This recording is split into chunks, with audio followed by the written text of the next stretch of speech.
Much interested in where this is going. I'm going to tell you what, give you a disclaimer right up front. This is what we know today. It's the easiest way for me to say that. This is a congressional program, and it can be changed by an act of Congress now. And that's what it's going to literally take to change the law that we're going to talk about today, which is primarily the Bigger Waters Reform Act of 2012, which most people just saw it as a release to extend the program for 5 years.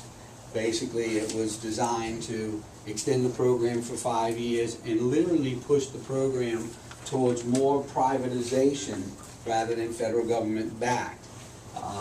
And in a nutshell, I'm going to tell you, in order for it to get to more privatization, it has to be actuarially sound. So what this law is doing is technically bringing all flood insurance written through the National Flood Insurance Program to full flood risk. So whatever your actual risk is based on the latest and greatest information, it's going to basically be pushing to what is that risk and then what premium should be charged to handle that risk. And they're all over the page. If you've seen some of the news reports coming out of people pushing back in Orleans, out of Venetian Isles, people in St. Charles Parish on the West Bank pushing back real hard as a result of what they're seeing in their new mapping. People in Lower Plaquemines, you're seeing all those different things. But the technical piece of this is it's taking the subsidy out of the program and then basically passing it on to the individual property owners. And I'm going to summarize it from that standpoint. The thing is this is law. It's been enacted and signed and passed by Congress and signed by the President, which means if it's law, it has to be implemented. So now we're in the implementation phase of it. Actually, there were two laws. The first one was H.R. 5740, which was passed to give us a 30-day extension, which had a section in it that was enacted January 1, 2013. And that one I'll touch on first. Then we had the other law, which was passed and signed by the President on July 6, 2012, which is the Bigger Waters Reform Act. And that has the more sweeping reforms in this program. So I'm going to touch real quick. H.R. 5740, pretty much the impact of it was to homes that were non-principal, single-family homes, non-principal residences. Define a principal residence under the federal program is you must live in it 80% of the time. So if you don't live in it 80% of the time, it's considered a non-principal residence. And what they said is if the building was built, and for the most part in this area, if the building was built prior to 1974, for the most part your flood insurance rates are being subsidized. So those buildings in special flood hazard areas, those beginning with an A or B, prior to 1974, non-principal single-family residences are basically being phased out of their subsidy starting January 1 when people receive those renewals. It will be phased out at a rate of 25% per year max until they get to actuarial sound rates. And that's what took place. It can be 4 years, it may be longer. It just depends on the overall rate structure and the impacts of how it affects the entire program. So, but you know, in theory it should phase in over 4 years, but it may take longer than 4 years to phase in. So I want you to understand, that's the first change that came in play. Yes? Elevation, does that come into play at all? Not on this subsidy piece. Okay? Let's go through the whole thing and then hopefully you'll understand the context of what this law did and when elevation really comes into play. Okay?